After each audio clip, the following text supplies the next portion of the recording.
Fala pessoal, tô aqui ó, na melhor da região dos lagos e hoje é dia de entrega, tá pessoal? 2 motinhas, uma pra Macaé e outra pra Cantagalo, vamos que vamos. Emily, fala tu.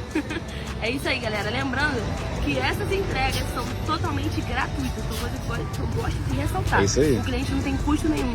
Não paga nada. Poxa, não tenho como pegar a moto, não tem problema, a gente vai até você. Tá vendo pessoal, vamos que vamos ó, 2 motinhas, mais um sonho realizado com sucesso. Pera aí, melhor entregador, fala pro mano. Mais uma, Vambora, né, pai? mais duas. Chama, pai! Chama, papai. Let's get drunk, let's get high. Don't go on the plane. I'm sitting in the jetway. You already know. Tá aí, galera, chegamos na casa da cliente, ó. Nossa primeira entrega. Aqui já no bairro de Cantagalo, pessoal. Como a Emily falou, vou reforçar, pessoal. Cliente que comprou a moto conosco, não vai pagar taxa de entrega, tá? Nós entregamos na sua casa sem te cobrar nada. Tá aí, ó, família. Chegou a benção de vocês. Chegou a benção. Tá aí, pessoal, ó, mais um sonho realizado pela BJ Motos.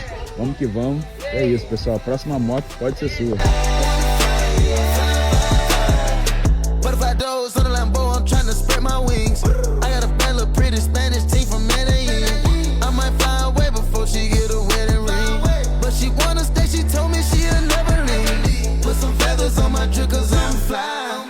Diamond tinkle every time I'm outside. They almost brighter than the stars in her eyes. She an angel like I took her from the sky. I want to get away. I wanna fly away. Galera, vamos lá. Eu tô aqui com a Dona Maria Aparecida, que adquiriu essa moto dos sonhos lá na BJ Motos. Eu queria saber com ela como é que foi o atendimento, a experiência, o que a senhora achou do atendimento da nossa loja. Fala pra gente.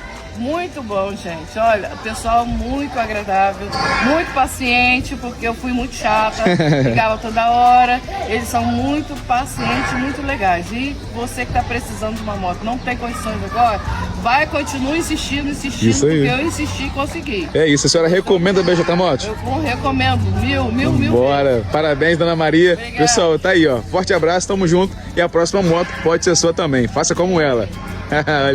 Galera, vamos lá, hein? Chegamos aqui no nosso segundo destino, Macaé. Estamos aqui diretamente do bairro Aroeira para fazer mais uma entrega dos sonhos, mais uma motinha da BJ Motos, pessoal. Vamos que vamos diretamente de Macaé, galera.